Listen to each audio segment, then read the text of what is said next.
Unleashing the power of your pets. Pet Power. Talk radio with bites. We're Pet Life Radio, the #1 pet radio network. Let's talk pets.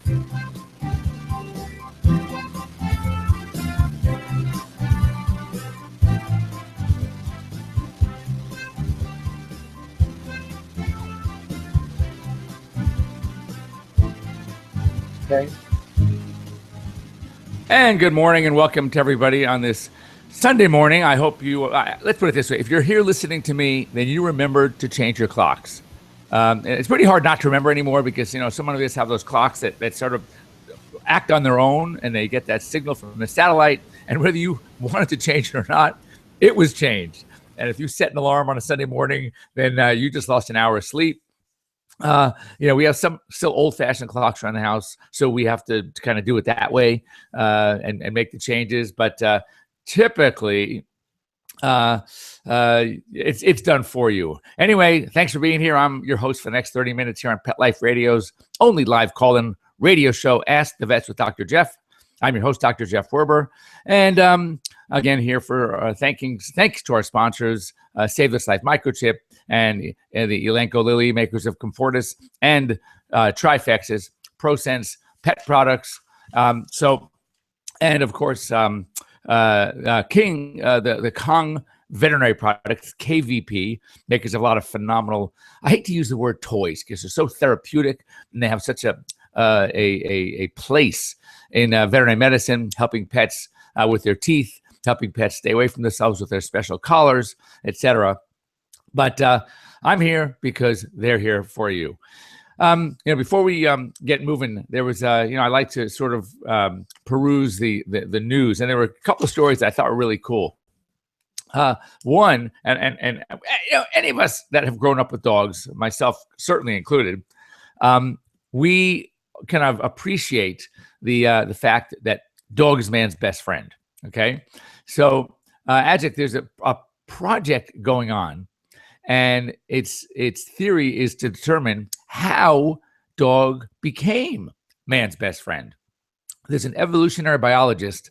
His name is Gregor Larson, and it's a global effort to determine when and where dogs became domesticated, and how did ancient humans like tame wolves, or did wolves domesticate themselves? I mean, how do we get to this point?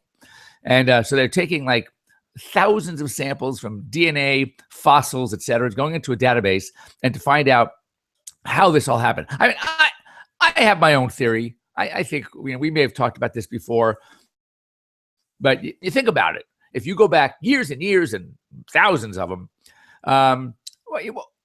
dogs, they weren't sleeping on our beds, right? What were dogs used for? Dogs were working animals. They were just on the farms, on the ranches, in the caves. They were working. They were hunting. They were pulling. They were just herding. All the things that they naturally do. So, and there was no attachment. There was no emotional attachment that we had. So picture this. And obviously, this is such an oversimplification. But think about it. So there's these two farmers.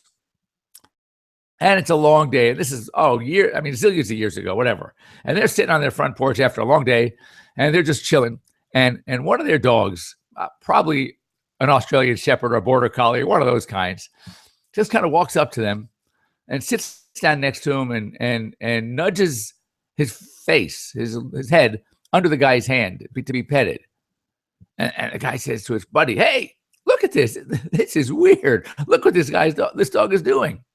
So every day this dog would kind of cuddle up next to him when they're sitting at the end of the workday, instead of going into the corral or chilling out in the barn or wherever they would chill out.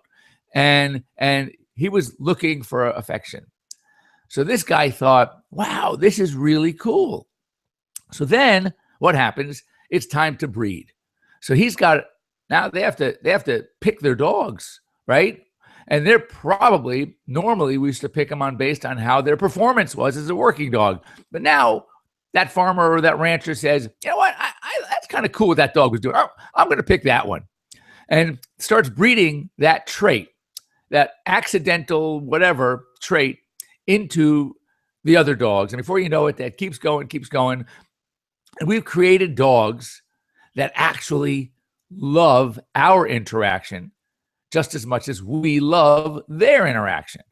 And I think it's got to be something like that started. Why? How did we go from a wild wolf to a dog, the different breeds, etc., and in a way that their personalities come out, in a way that's when we talk about the bond we have with our pets. We're not talking about the bond we have with that wild animal. How do you bond? You can't.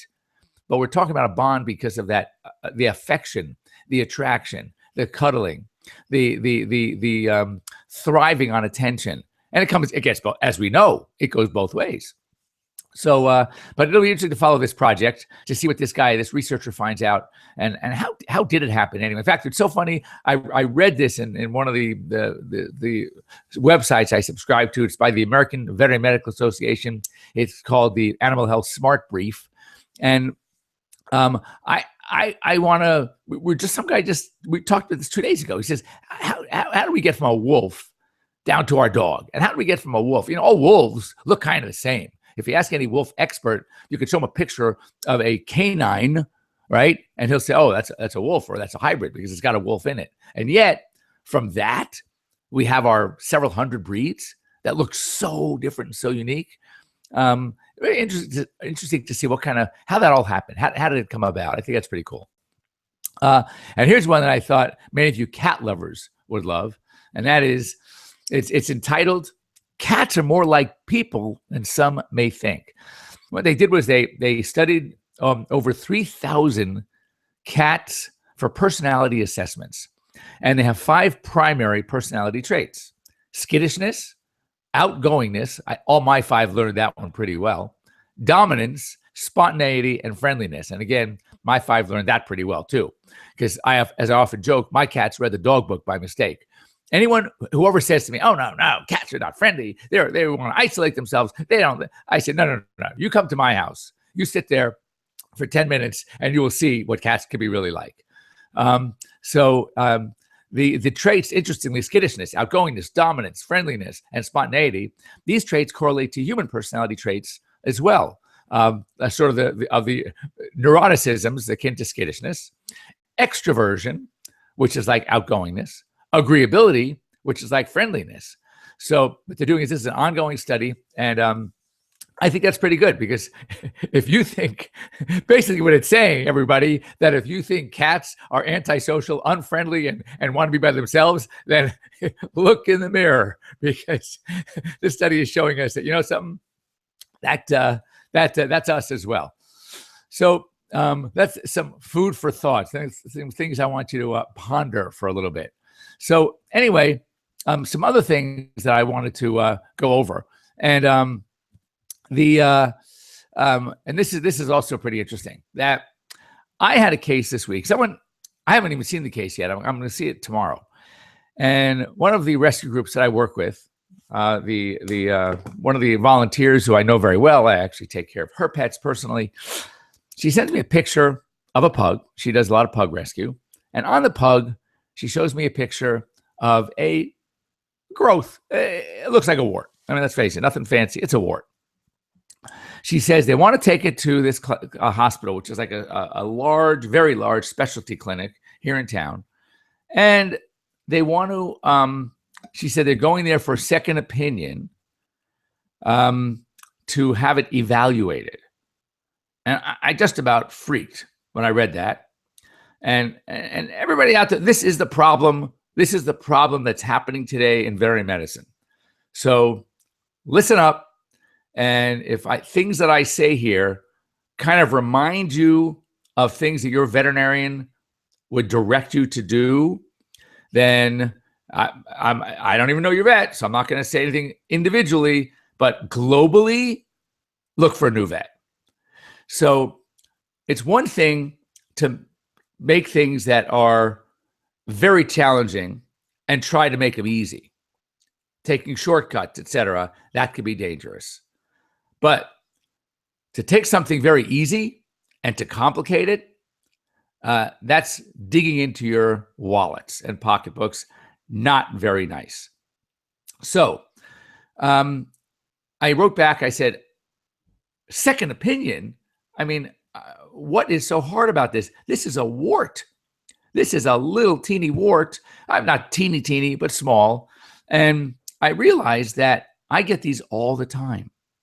And the magic of practical medicine has been lost because of many factors. I don't want to go into the philosophies, but I would certainly love to. If you want to get a hold of me and do so, just give us a call at 877-385-8882, and we can talk about specifics about this. Also, by the way, you can go on to our Ask the Vets with Dr. Jeff Page here on Pet Life Radio. Go down, scroll down, and our wonderful producer, Mark Winter, has sent you a link to our Google Hangouts, and you can join me live right now here as we speak. You get a little box right next to mine. We can see each other. You can even show me lumps and bumps on your pet, and we could talk about it. But to go into the lumps and bumps thing, there are again, as you know, I'm a big fan of the KISS rule: keep it simple, stupid, and the question, the saying of that: if you're running along the beach in Malibu, California, and you hear hoofbeats chasing you from behind, what are you thinking? Horses or zebras? So hopefully you're screaming out the answer, horses. So, doctor, I like to say to these veterinarians, why are you looking for zebras? You haven't even ruled out your doctors yet. I mean, the horses, you haven't ruled out the common ones. So let's talk about the most common on top of skin lesions that you're going to find on your dogs and cats. The most common. You got skin tags. They're little flaps, they look like a tag. You can almost pull it. It looks like a tick that's attached. It's real floppy, and it's attached by a really thin stalk. You can have a wen, which is a little raised area. You can have warts, which are really common. If you have a very young dog, you can see what's called a histiocytoma. Histiocytoma is it's round, it's raised. It sometimes looks almost ulcerated, like extremely pinkish. And if on a very small dog, young dog, I should say, then there's a very strong likelihood that it's going to go away by itself, because many histiocytomas resolve on their own. So that's one thing. So the next thing is there's my phone going, so we're gonna have to ignore that for a second. So hold on, I'm gonna just shut my phone off so we don't get disturbed. So anyway, and histiocytomas often resolve on their own. So notice the wens, the histiocytomas, the warts, so far all benign. Now let's talk about another benign one. It's really not on top of the skin. It's almost like the wen. It's a little raised area.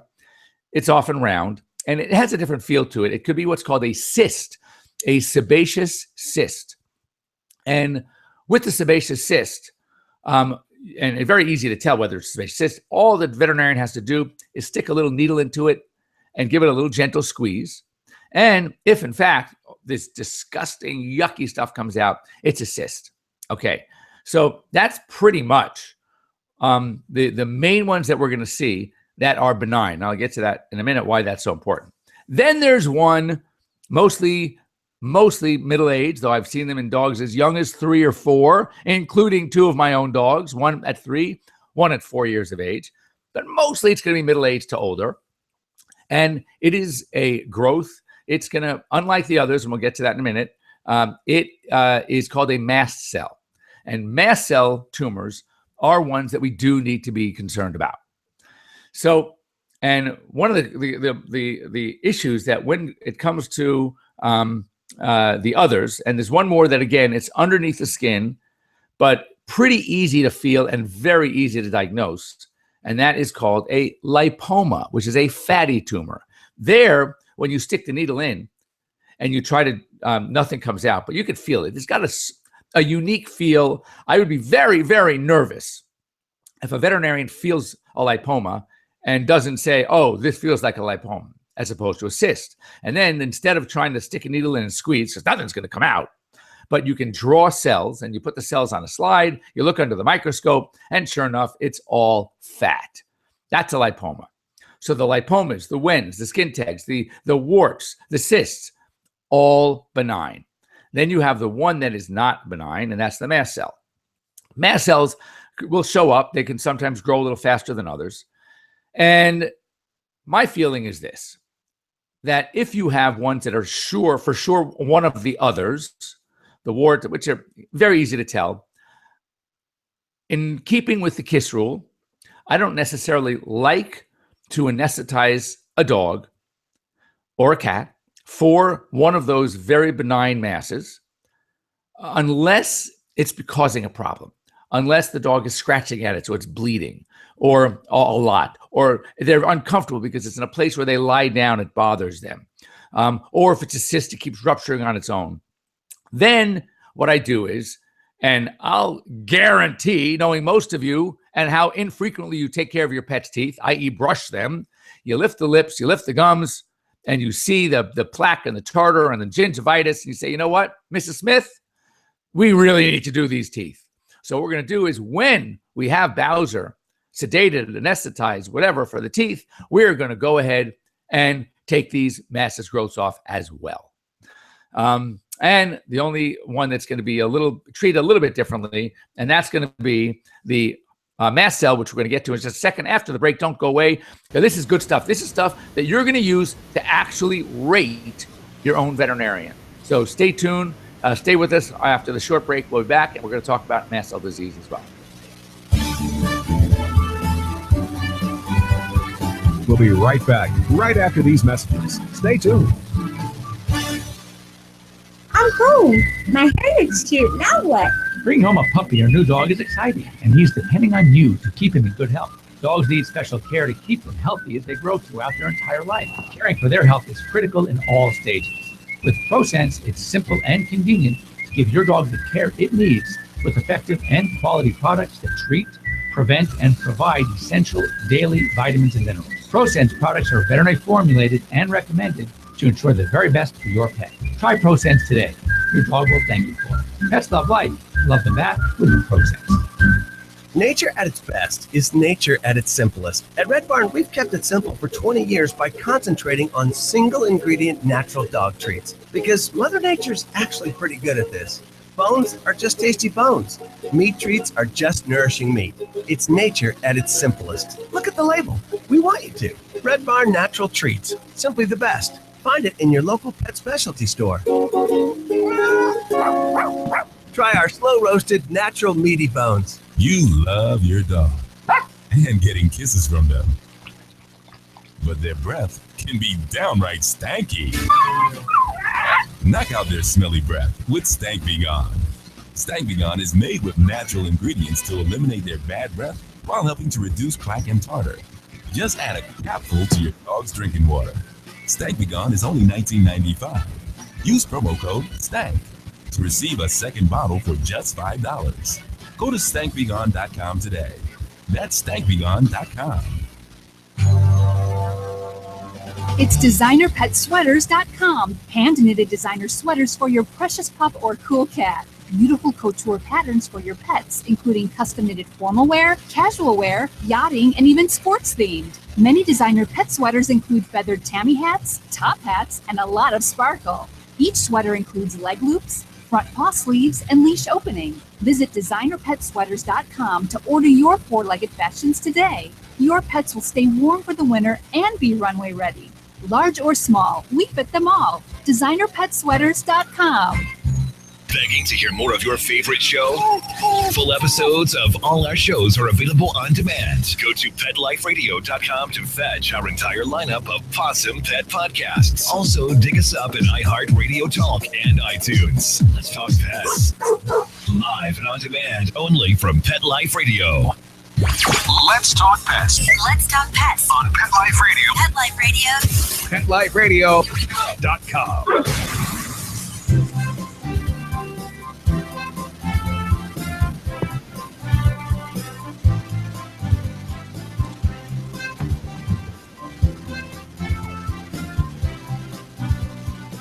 Okay. And welcome back. Thanks for joining us here on Pet Life Radio's Ask the Vets with Dr. Jeff. I'm your host, Dr. Jeff Werber.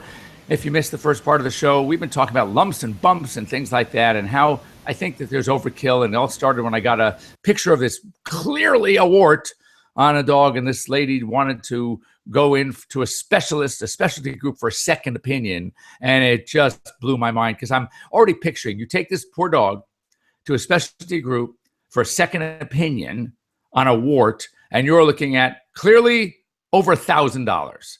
And that is a major concern to me because my favorite rule, the KISS rule, says, what?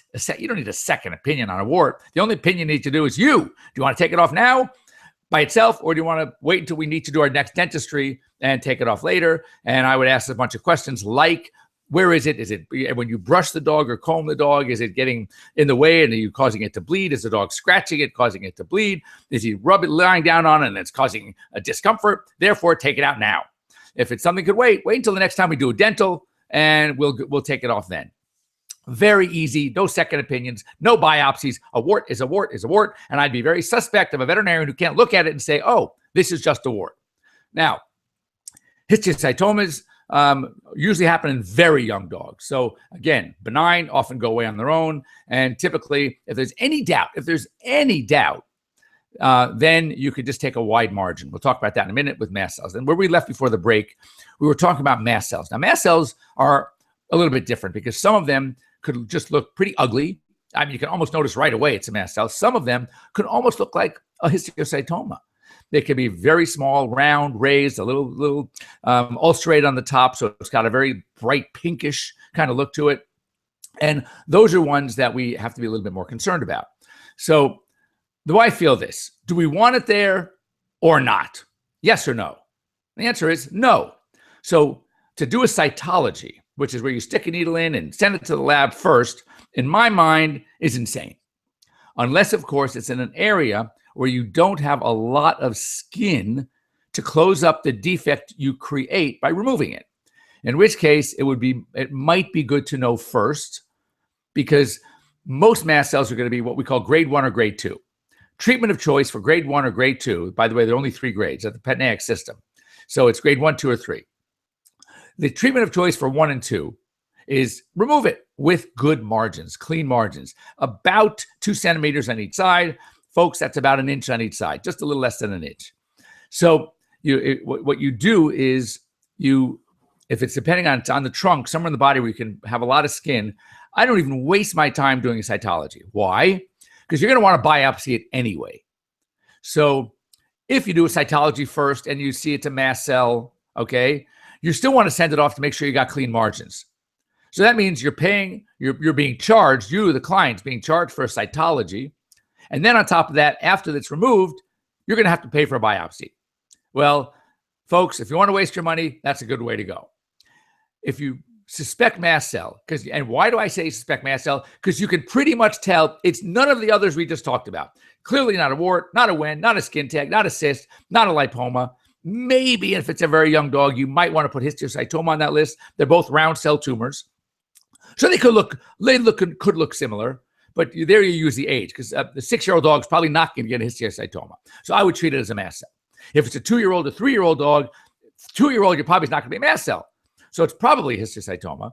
For that one, wait 2 weeks. If it starts to resolve on its own, then you know it wasn't a mast cell.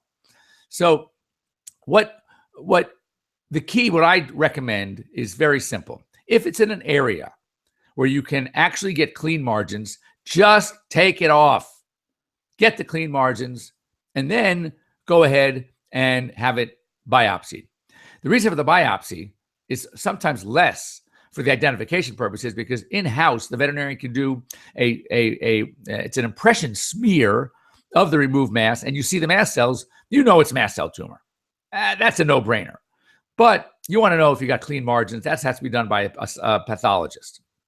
So if the margins are clean, you're pretty much good to go if it's a grade 1 or grade 2. I would just say keep an eye on it, watch it. I am not an advocate of going overboard with grade 1 and grade 2 mast cells by radiation and all these unnecessary, as long as you got clean margins. The recommendation typically is watch it. Grade 3, on the other hand, different story, because grade 3s can actually have some genetic properties that could actually cause some spread. It can be much more dangerous, and probably would on a grade 3, even though the margins were clean.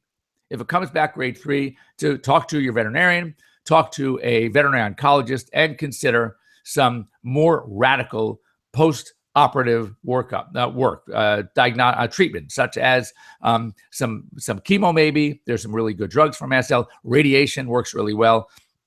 See if we can stop the mast cell. I had a dog with a grade 3 4 years ago, and we beat this thing. This dog has been fine ever since, and it can be done. And sadly, very sadly, I had one, a French bulldog, one of my favorites, and this dog had a mass on its back end, just below the anal area.